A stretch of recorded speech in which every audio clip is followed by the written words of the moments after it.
لو تناهيتم إلى سر الحياة وصنعتم كائنا حيا نرى.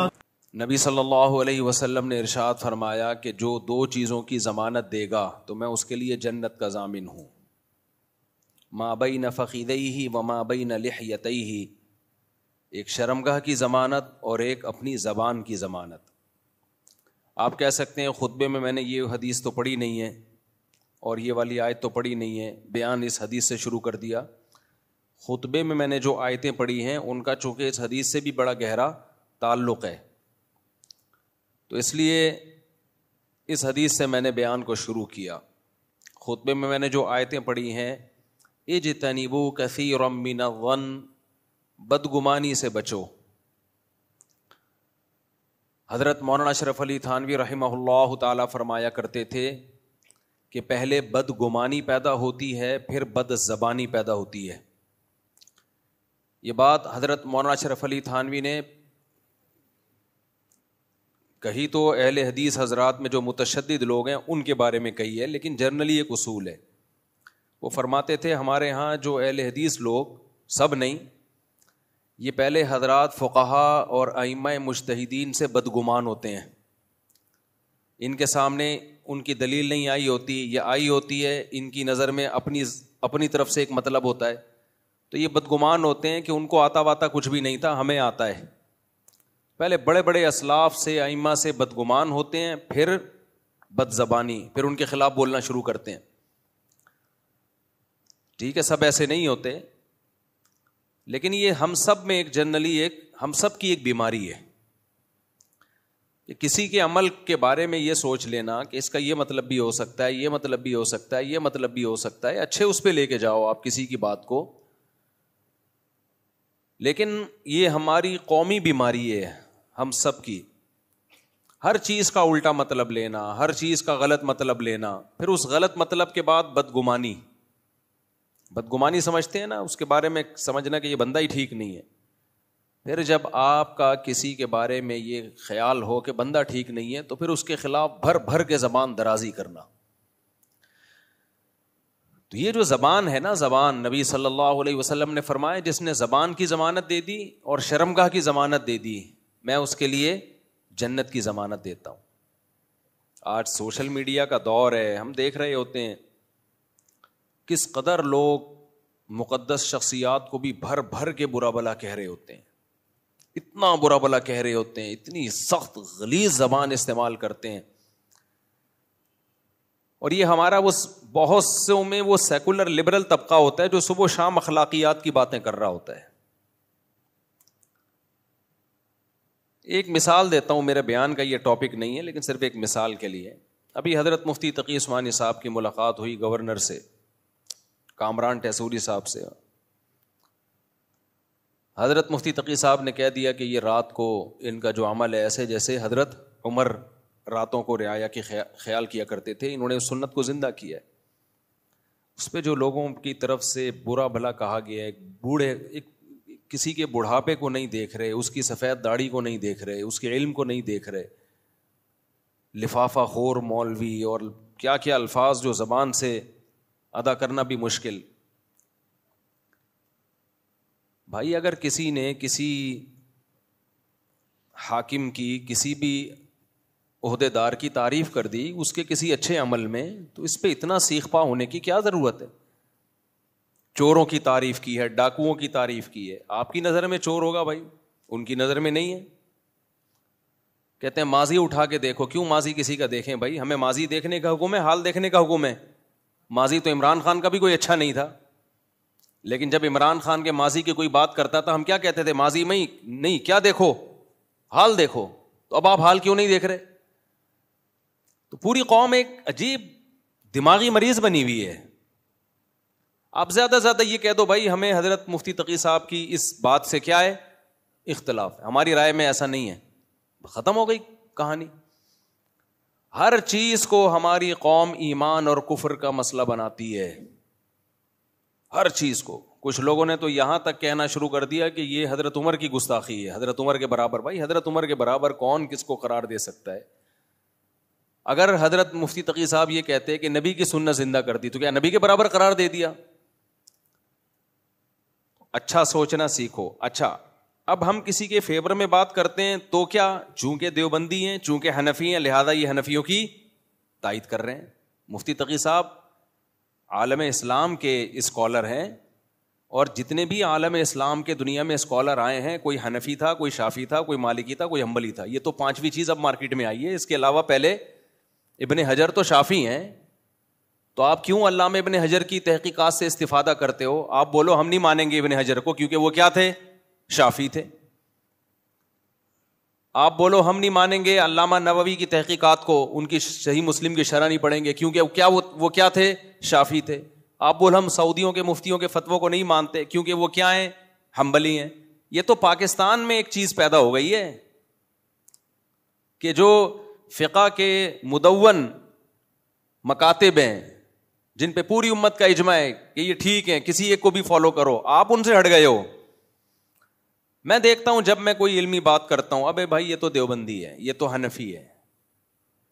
آپ دلائل سے جب جواب نہیں دیتے, باطل کی عادت ہوتی ہے دلیل کا جواب دلیل سے نہیں دے گا, ہمیشہ کس پہ آتا ہے؟ وہ ذاتیات پہ آ جاتا ہے. یہ میرا ٹاپک نہیں ہے, کہیں اور کو میں جا رہا ہوں, لیکن بہرحال ابھی واپس آ رہا ہوں. میں بدگمانی, ابھی ساحل ادیم صاحب کے میں نے بات ریکارڈ کروائی تھی نا کہ ملک میں بغاوت کی باتیں مت کرو بھائی, یہ خلافت نہیں آئے گی, ملک کے ٹکڑے ٹکڑے ہو جائیں گے. اور جو آپ نے حدیث پیش کی ہے, آپ حدیث کا مطلب غلط بیان کر رہے ہو. تو ساحل ادیم صاحب کا جواب کیا آیا ہے؟ حنفی مفتی, حنفی. اب دیکھو یہ غیر اخلاقی حرکت ہوئی کہ نہیں ہوئی؟ اس سے پہلے تو آپ نے کبھی نہیں کہا حنفی مفتی. اب آپ پبلک کو بیوقوف بنانے کے لیے حنفیت کا لفظ میرے ساتھ لگا رہے ہو, یہ شو کرنے کے لیے کہ اسلام کی بات نہیں کر رہا, یہ کس کی بات کر رہے ہیں؟ حنفیت کی. اس سے انسان کا پھر امیج خراب ہوتا ہے کہ آپ علمی بات کا جواب علمی انداز میں دو. اور دیوبندی تو ہم اپنے نام کے ساتھ ویسے ہی نہیں لگاتے, ہمارے اکابر لگاتے ہی نہیں ہیں. جنہوں نے لگایا تو وہ ان کا ذاتی عمل ہے. دیوبندی تو کوئی مسلک تھوڑی ہے. اصل میں تو مکاتب فکر جو اہل سنت والجماعت کے ہیں وہ کتنے ہیں؟ وہ 4 ہیں, حنفی, مالکی, شافی, حنبلی. دیوبندی تو ہندوستان میں بریلویوں سے فرق کرنے کے لیے ان کو کہا جانے لگا. ڈاکٹر ذاکر نائک کے بیٹے سے میری ملاقات ہوئی, عالم بنے ہیں سعودی عرب میں. میں نے کہا آپ 4 فقہ میں سے کون سے فقہ میں آپ عالم بنے؟ انہوں نے کہا حنبلی. انہوں نے تو نہیں کہا کہ میں نہیں مانتا کسی کو. یہ ان کے بیٹے کی سے میری گپ شپ ہے. تو ان کے بیٹے سے میں نے پوچھا کیا؟ انہوں نے کہا میں فقہ حنبلی میں. وجہ اس کی ہے کہ نصاب جو ہے نا, نصاب علماء کا, وہ ان 4 کے علاوہ کسی اور میں ہے نہیں, وہ انہی میں ہے. جس کو بھی عالم بننا پڑتا ہے یا تو فقہ حنفی میں وہ اسپیشلسٹ بنے گا, یا فقہ شافعی میں, یا مالکیہ میں, یا حنبلی میں.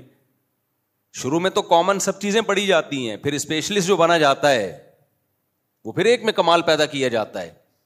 اور جو کہتا ہے میں 4 میں باکمال ہوں, اس کا مطلب کسی ایک میں بھی نہیں ہے. وہ یہ ایسے ہے جیسے کوئی آئی اسپیشلسٹ بھی ہے, کڈنی کا اسپیشلسٹ بھی ہے, اور ENT اسپیشلسٹ بھی ہے, شوگر اسپیشلسٹ بھی ہے. اس کا مطلب کہیں بھی نہیں ہے, کیونکہ ان میں اتنا پڑھنا پڑتا ہے, اتنا پڑھنا پڑتا ہے, اتنا زیادہ پڑھنا پڑتا ہے کہ اسپیشلائزیشن پھر ایک ہی میں جا کے کامل طریقے سے ہوتی ہے. پڑھتے سب ہیں, سب کو پڑھا جاتا ہے.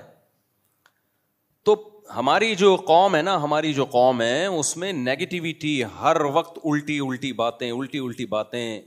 تمہارے علماء کی دنیا میں قدر ہو رہی ہے, تمہاری نظر میں ان کی 2 ٹکے کی حیثیت نہیں ہے. دنیا والے پیاسے ہیں. آپ پاکستانی علماء کہیں بھی جائیں, تھوڑی قدر نہیں ہوتی, بہت زیادہ قدر ہوتی ہے, علمی لحاظ سے بھی, عملی لحاظ سے بھی. انڈیا اور پاکستان دونوں, بنگلہ دیش بھی اس میں شامل ہے. تو علمی لحاظ سے بھی قدر ہوتی ہے, عمل کے لحاظ سے بھی قدر ہوتی. کہتے ہیں ان کا فتویٰ بھی مستند ہوتا ہے. جو اہل حق علماء ہے, میں ان کی بات کر رہا ہوں, ہر ایک کی. میں قوالیوں والوں کی بات نہیں کر رہا کہ جو مزاروں پہ کرنٹ لگانے والے بابے اور قبروں پہ سجدہ کرنے والے بابے, ان کی بات نہیں کر رہا میں. لیکن ہماری سوچ, ہماری جو مینٹیلٹی ہے وہ بہت زیادہ گرتی جا رہی ہے. اخلاقیات تو ہے ہی نہیں. اختلاف کا مطلب سامنے والے کو اتنا نیچا دکھانا, بھائی تھوڑا بحث کرنا سیکھو.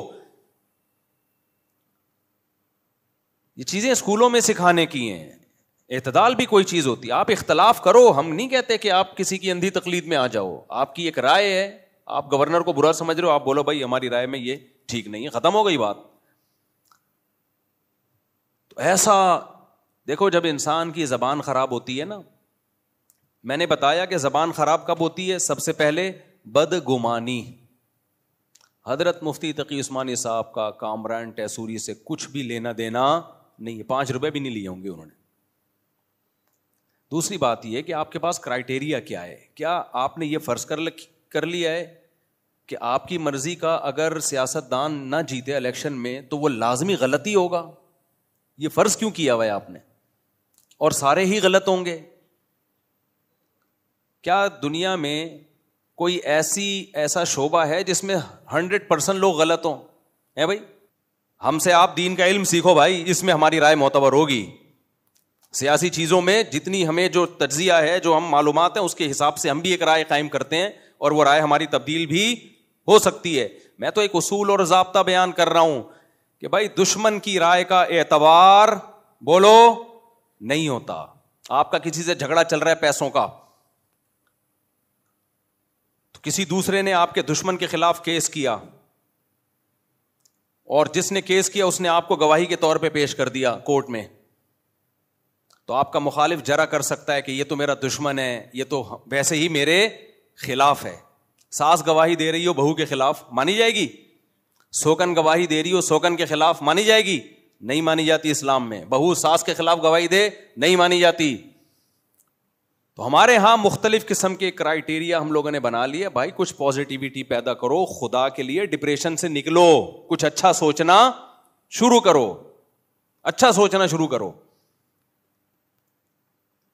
اور زبان کو لگام دو. فیس بک پہ جو کمنٹس ہوتے ہیں نا, اس سے پتہ چلتا ہے کسی قوم کی اخلاقیات اس وقت کہاں جا رہی ہیں.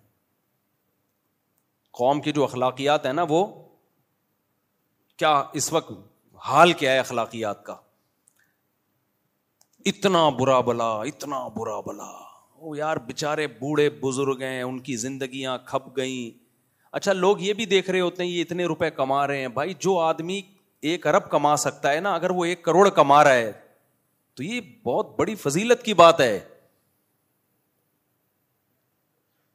اگر وہ 1 کروڑ کما سکتا ہے اور 1 لاکھ کما رہا ہے, کما وہ 1 کروڑ سکتا ہے محنت کر کے, لیکن دنیا کی محبت نہیں ہے لہذا گزارا 1 لاکھ پہ کر رہا ہے, تو یہ بھی اس کی علامت ہے نیک آدمی ہے. یہ دین کی خدمت کو آگے پیچھے کر کے 1 کروڑ کما سکتا تھا, یا ابھی 1 کروڑ کما رہا ہے لیکن دین کی خدمت چھوڑے تو یہ 1 ارب کما سکتا ہے, لیکن نہیں کما رہا, دین کے کام میں لگا ہوا ہے, تو آپ اس کے 1 کروڑ دیکھ رہے ہو. تو اب کیا ہے, دین آپ صرف علماء سے ہی سیکھ سکتے ہو. اگر کسی قوم کو اس ملک کے سارے ڈاکٹروں کے خلاف کر دیا جائے کہ ڈاکٹر سازشی ہوتے ہیں, ڈاکٹر 2 نمبر ہوتے ہیں, تو بیڑا غرق کس کا ہوگا؟ صحت کا ہوگا. کیونکہ جب ڈاکٹروں سے اعتماد اٹھے گا تو لوگ عطائی حکیموں کے پاس جائیں گے. حکیم بھی صحیح نہیں ہوں گے, بلکہ جو عطائی حکیم ہوتے ہیں نا, حکیموں کی بھی 2 قسمیں. ایک تو ہوتے ہیں جو پراپر وے میں پڑھے ہوں کسی ادارے میں اور ناغے نہ کی ہوں, پڑھے بھی ہوں. ورنہ اداروں میں ایسا ہو رہا ہے کہ میں ایسے حکیموں کو جانتا ہوں ماشاء اللہ, آپ کبھی خوشبو لگا کے آؤ تو میں آپ کو بتاؤں گا کہ ایک دن بھی یونیورسٹی میں نہیں گئے, جو حکمت کا کورس ہوتا ہے نا ہمدرد یونیورسٹی وغیرہ جیسی یونیورسٹیاں جو حکیم سعید بنا کے, ایک دن بھی نہیں گئے, سرٹیفکیٹ ہے ان کے پاس, اور نہ کسی سے باقاعدہ پڑھا, بس تجربے کر کر کے نا. اور کچھ تو ایسے 2 نمبر ہیں, ہر دوا میں پیناڈول کا پاؤڈر ملاتے ہیں یا ڈسپرین کا پاؤڈر ملاتے ہیں. آپ وہ جب کھاتے ہو سونف میں ملا ہوا ہوتا ہے وہ پاؤڈر بننے کے بعد پتہ نہیں چلتا. سونف بھی ہے اس میں, کالا نمک بھی ہوگا اور وہ بھی ہوگا, تو آپ نے جب کھایا تو ڈسپرین کھانے کے بعد آدمی کی طبیعت کیا ہوتی ہے؟ Fit fought. پیناڈول کھانے کے بعد ایکٹیو ہو جاتا ہے. یہ کہتا ہے یار ہزاروں ڈاکٹروں سے علاج کرایا, فائدہ اس گلی محلے کے حکیم سے ہوا 5 روپے میں. تو اگر آپ ریلائبل ڈاکٹروں کو کا یہ امیج دنیا کے سامنے لاؤ کہ یہ سب بکے ہوئے ہیں, سب 2 نمبر ہیں, سب بیوقوف بنا رہے ہیں, سب منجن بیچ رہے ہیں, تو ڈاکٹروں کا منجن کے بجائے پھر جاہلوں کا منجن بکے گا کہ نہیں بکے گا؟ بولتے کیوں نہیں؟ تو جب آپ جن لوگوں کو اسلام کے خلاف کھل کر بول سکتے ہیں نا, وہ تو کھل کے اسلام کے خلاف بولتے ہیں. جو اسلام کے خلاف نہیں بول سکتے, تھوڑا سا ان کے دل میں خوف ہے یا عوام کا ڈر ہے, تو وہ پھر کس پہ آ جاتے ہیں؟ علماء پہ آ جاتے ہیں. وہ علماء کے خلاف بولنا شروع کر دیتے ہیں. یہ دیکھو مولوی دوسروں کو بتاتے ہیں آیت الکرسی پڑھ کے دم کرو حفاظت ہوگی, خود گارڈ رکھے ہوئے ہیں. کسی نے مولانا طارق جمیل صاحب کے بارے میں کہا تھا بھائی شریعت میں دعا اور اسباب ایک دوسرے کے منافی بولو نہیں. مولانا طارق جمیل صاحب نے اگر یہ کہا ہوتا نا کہ آیت الکرسی پڑھو پھر تالا نہ لگاؤ دکان پہ, یہ عامل لوگ کر رہے ہوتے ہیں یہ ڈرامے بازی, پھر ہم کہتے ہیں کہ قول اور فعل میں تضاد ہے. اگر مولوی یہ کہہ رہا ہوتا آپ کو کہ پیسہ مت رکھو, مولانا کے بارے میں نا کسی نے یہ بھی تبصرہ کیا کہ گاڑی میں گھوم رہے ہیں اور بڑا سی کوٹھی بنائی ہوئی ہے انہوں نے اپنے گاؤں میں, مولانا ویسے ہی باپ دادا سے مالدار چلے آ رہے ہیں, ان کے تو کوٹھیاں بنگلے ان کے تو شروع سے ہی ہے نا, مالدار فیملی میں پیدا ہوئے ہیں. بھائی اگر وہ مولانا نہ ہوتے نا جتنا پیسہ اب ہے اس سے ڈبل ہوتا ان کے پاس. مولانا ہونے کی وجہ سے کچھ کمی ہوا ہوگا, ٹھیک ہے, بہت سا صدقہ کر دیا ہوگا, بہت سو کی کفالت کی ہوگی. ہوا و حرص والا دل بدل دے, میرا غفلت میں ڈوبا دل بدل دے.